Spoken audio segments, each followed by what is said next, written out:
Today's lesson is going to be how to make a rosette flower. This is a fairly easy project as you only need to know how to make a chain stitch, a single crochet and a reverse single crochet. It is great for adding to all kinds of projects. I hope you guys enjoy the video. First of all, we need to make our slip knot. Holding your short piece in your left hand, wrapping your yarn around your pointy finger, wrapping it around again, holding your long piece in your finger and thumb, grabbing the left, pulling it over the right and off your finger, pushing up. If you need to, you can pull the long bit and it will shorten it so you don't have to stick your finger right out.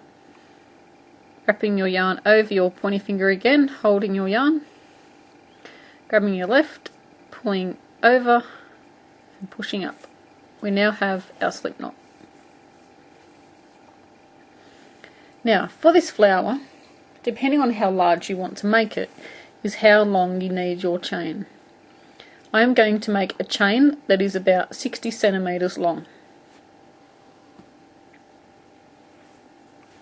There is no exact math to this one, so you can make your chain as long as you like.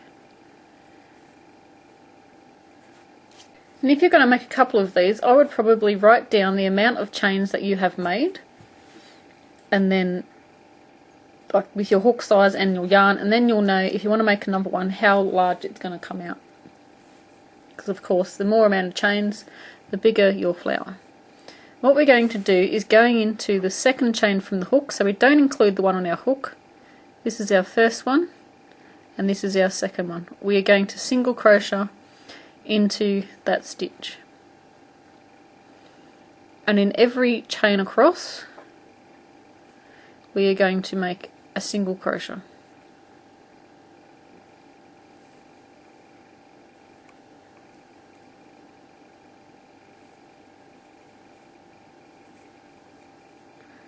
And I had someone comment the other day on how I say crochet.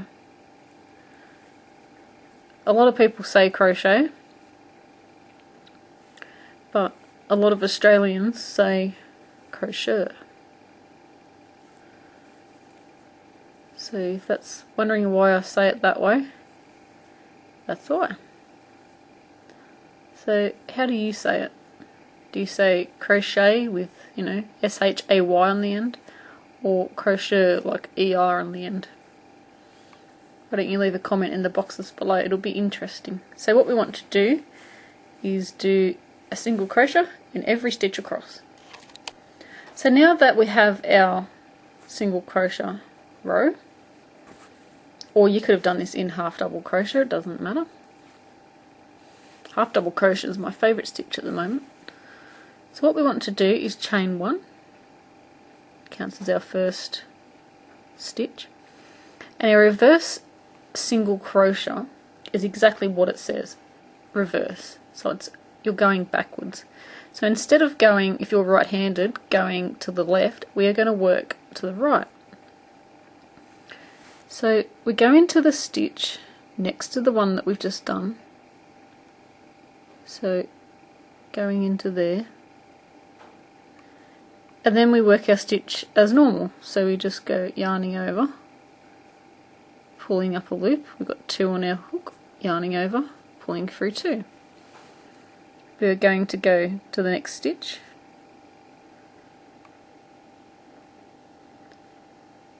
this looks awkward because I'm trying to make sure you guys can see. Now yarning, so what do we do? So we yarn over, yep, that's right. So we've got 2 in our hook, yarning over, pulling through 2. This is also called the rope stitch. So now we go into the stitch that is next to it, yarning over, pulling up a loop, we have 2 on our hook, yarning over and pulling through 2. So it's a single crochet, we just work on the stitch to the right of our work instead of the left.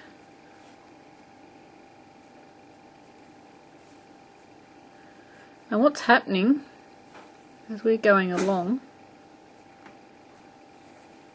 it's making this rope-like effect on the top of our work.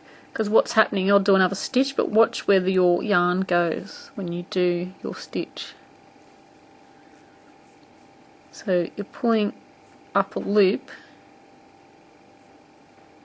and it's wrapping over the top of our work.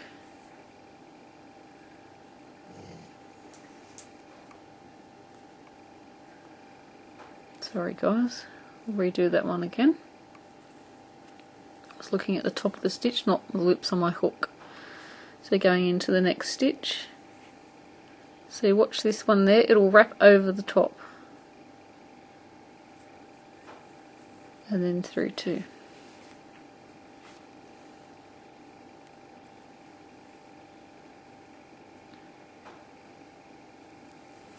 And it's quite a pretty stitch on the top of the stitch there. Now you could use this on borders of blankets and things like that.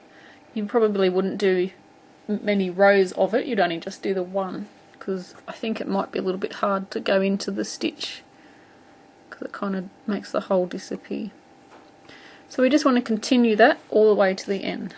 So when we get to our last stitch, you want to finish off, but you want to leave a tail that is about 12 inches long. So just pulling up the loop like that.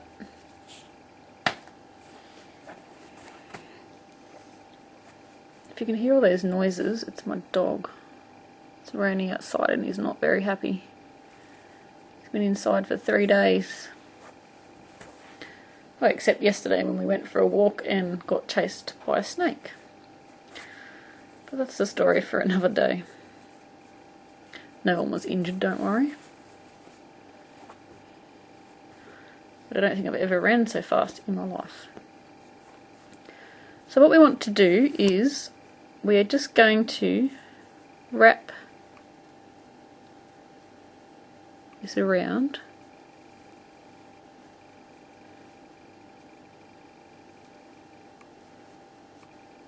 and then we're just going to do a couple of stitches on the bottom to secure it. And I found the best way is to wrap 2 or 3 stitches and then just sew into each stitch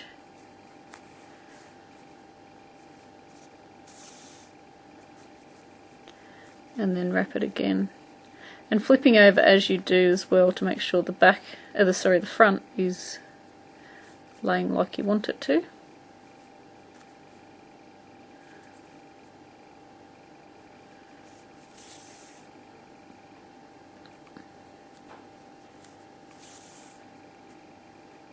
Just stitching as we go.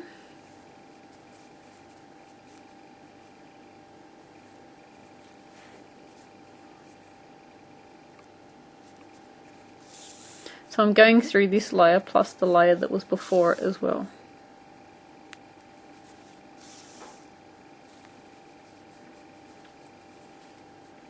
It almost looks like a snail shell, doesn't it?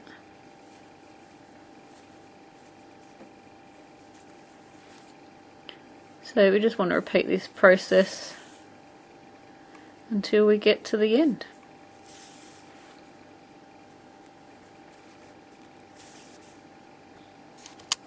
So I just tied it off with a knot when I got to the end there, and then you can sew in your ends. There we go. Our crocheted rosette flower. Now you can make a couple of these and put them on headbands. You can make all different sizes, sew them onto a bag. So that came out basically the same size. So that was a chain about 60 centimeters, and it's come out about 2 inches across. And that is using a 4mm hook and 8-ply yarn. I think they're quite cool and quite simple too. So I hope you guys enjoy the video. Thank you so much for watching, and I hope you have a great day. Don't forget to subscribe and leave a comment in the boxes below. See you later.